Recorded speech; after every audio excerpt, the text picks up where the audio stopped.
Hai, Assalamualaikum Cik Adik Cik Abang, Cikebum. Selamat kembali ke dalam channel saya. Dan kepada anda semua yang belum lagi tekan butang subscribe, sila tekan butang subscribe jika anda berminat dengan konten-konten yang ada di dalam video ini dan channel ini. Dan kepada anda semua yang terus setia ke dalam channel saya ucapkan terima kasih. Jadi pada hari ini ada dua perkara yang saya akan maklumkan dan beritahu kepada anda semua. Yang pertama adalah beberapa video yang lepas saya telah upload dan terdapat beberapa komen yang menyatakan bahawa tolonglah menggunakan perkataan ataupun kata ganti nama yang betul menggunakan saya dan juga anda, memandangkan viewers ataupun subscriber saya adalah daripada mereka yang berumur 28 tahun ke atas. Dan setelah saya menyimak kembali ke dalam studio analitik YouTube berikan, mereka yang subscribe dan juga viewers saya adalah kebanyakannya 80% daripada mereka yang berumur 28 tahun dan ke atas. Dan disebabkan itu saya memilih untuk menggunakan kata ganti nama yang betul. Dan yang kedua adalah saya ingin membuat permohonan maaf kepada anda semua yang terasa hati kerana saya menggunakan aku dan engkorang dan engkau sebelum ini. Itu kerana saya ingatkan saya punya traffic ataupun viewers disebabkan analitik tu belum keluar lagi ataupun graph daripada YouTube belum keluar daripada mana audiens saya. Sebelum ni saya ingatkan saya punya audiens adalah mereka yang berumur sebaya dengan saya. That's why saya menggunakan perkataan aku, engkau dan sebagainya lah. Sebagai tanda menghormati anda semua, saya pun ada abang dan kakak yang berumur lebih tua pada saya dan saya menghormati anda sebagai abang dan kakak saya dan mungkin mereka yang lebih berusia sebagai mak dan ayah saya. Saya memilih untuk menggunakan kata ganti nama yang betul dan saya akan menggunakan saya dan juga anda dan mereka dan sebagainya lah sebagai tanda lebih manis lah jika saya menyampaikan sebarang laporan, pendedahan dan berita kepada anda semua supaya ini lebih sedap didengar di halua telinga. Dan saya harap anda maafkan saya jika video selepas ni ada terkeluar perkataan aku ke sebagainya. Itu adalah kesilapan saya. Jadi saya akan teruskan kepada laporan yang ingin saya dedahkan pada hari ini. Pada 1 Mei 2020 telah keluar satu kenyataan daripada Menteri Dalam Negeri iaitu Dato' Hamzah yang menyatakan bahawa 101,584 pemegang kad UNHCR telah dinyatakan sebagai parti ataupun pendatang asing tanpa izin dan mereka tidak mempunyai hak untuk menuntut sebarang hak di negara Malaysia dan mereka tidak mempunyai keistimewaan memandangkan Malaysia tidak lagi menandatangani dan meratifikasi sebagai negara yang menerima pelarian daripada Konvensyen 1951. Baik, di dalam laporan tersebut menyatakan apa yang telah dikatakan oleh Menteri Dalam Negeri membabitkan isu etnik Rohingya yang majoritinya datang daripada Myanmar lah. Jadi saya akan bacakan laporan itu kepada anda semua dan kemudian saya akan ulas dan memberikan pendapat peribadi saya terhadap isu ini. So let's go. Putrajaya 1 Mei, Menteri Dalam Negeri Datuk Seri Hamzah Zainuddin menegaskan status pemegang kad Suruhanjaya Tinggi Bangsa-Bangsa Bersatu mengenai pelarian UNHCR termasuk pendatang Rohingya tetap diiktiraf sebagai pendatang asing tanpa izin iaitu parti. Beliau dalam satu kenyataan berkata seramai 101,554 orang pendatang Rohingya merupakan pemegang kad UNHCR. Angka itu meliputi 56.6% daripada jumlah keseluruhan pemegang kad tersebut sehingga Mac lalu iaitu 9,521 orang. Malaysia adalah bukan negara pihak kepada Konvensyen Status Pelarian 1951 atau Protokol Status Pelarian 1967. Sekaligus negara ini tidak mempunyai rangka kerja perundangan dan pentadbiran untuk mengawal status serta hak pelarian di negara ini. Kerajaan tidak mengiktiraf status pelarian dan telah mengklasifikasikan mereka sebagai parti yang memegang kad UNHCR. Tegas Hamzah dalam kenyataan yang dikeluarkan oleh pihak Kementerian Dalam Negeri. Namun begitu, beliau menyatakan kebenaran pemegang kad UNHCR untuk di negara ini adalah bersifat sementara sebelum ditempatkan ke negara ketiga. Menurutnya lagi, pemegang kad UNHCR dari pendatang Rohingya tidak mempunyai sebarang hak, status dan asas untuk mengemukakan sebarang tuntutan kepada kerajaan Malaysia. Daripada pandangan dan juga penyelidikan saya, dan apabila mereka diiktiraf sebagai parti ataupun pendatang asing tanpa izin, sebenarnya mereka tidak mempunyai kuasa dan mempunyai hak seperti mana pelarian. Mahu pun seperti rakyat ataupun warga negara dirangkumi oleh di mana mereka tidak boleh berniaga, mereka tidak boleh mendapatkan pendidikan formal dan mereka tidak boleh menuntut sebarang hak di negara yang mereka tinggal tersebut.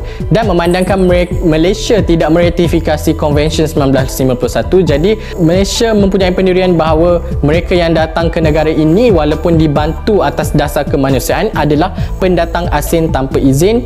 Dan pada kali ini aku ingin ucapkan syabas kepada Menteri Dalam Negeri kita kerana memberi respon di atas ketegangan dan juga ketidakselesaan daripada suara rakyat Malaysia tentang betapa ramainya etnik Rohingya dan juga parti-parti yang lain berada di negara kita disebabkan oleh mereka inilah menimbulkan perasaan kurang senang dan juga menjejaskan ekonomi negara kita, memandangkan ramai lagi rakyat tempatan yang tidak mempunyai pekerjaan kerana diambil ataupun digantikan dengan mereka yang datang secara haram dan juga pelarian inilah. Jadi apakah solusi untuk Malaysia yang sudah pun mempunyai etnik Rohingya ini? Kita bukan bercakap tentang mereka yang belum datang, kita bercakap tentang mereka yang telah ada di dalam negara kita. Untuk kita menyelesaikan isu ini adalah sangat sulit kerana Malaysia telah pun membantu mereka dan disebabkan itulah mereka rasa dan mereka memberitahu ataupun mewawarkan kepada mereka-mereka yang masih lagi di Myanmar ataupun di Bangladesh untuk datang ke Malaysia kerana Malaysia memberi layanan yang baik. Mungkin sebab itulah mereka berebut-rebut untuk datang ke Malaysia. Jadi pada pandangan saya, perkara ini perlu dibendung dan mereka perlu ditempatkan dalam satu kawasan yang khas dan dikumpulkan segala data yang ada tentang diri mereka supaya apa-apa yang terjadi ataupun ianya lebih memudahkan kerajaan untuk menguruskan mereka di masa akan datang. Dan Menteri Dalam Negeri juga menyatakan bahawa ianya bersifat sementara, tapi kami sebagai rakyat jelata, kami mendesak ingin tahu ianya bersifat sementara sama ada ianya sama dengan apa yang berlaku kepada pelarian Vietnam yang datang ke Malaysia pada tahun 1976 sehingga 1989 di mana mengambil masa 12 tahun. Adakah itu yang digelarkan sementara ataupun sementara itu sedang pun berlaku di mana proses untuk menempatkan mereka ke negara ketiga sedang pun berlaku? Namun apa yang saya melihat daripada penelitian saya terhadap isu ini, apabila PBB campur tangan dan juga UNHCR telah dilantik, nampak gayanya apa yang mereka wacanakan dan apa yang mereka katakan itu mereka tidak kotakan kerana apa yang mereka nyatakan itu hanyalah sekadar di awang-awangan, tidak membuahkan sebarang hasil. Kerana buktinya pada hari ini Malaysia, Bangladesh dan juga beberapa negara lain masih lagi menerima mereka sebagai pelarian dan tiada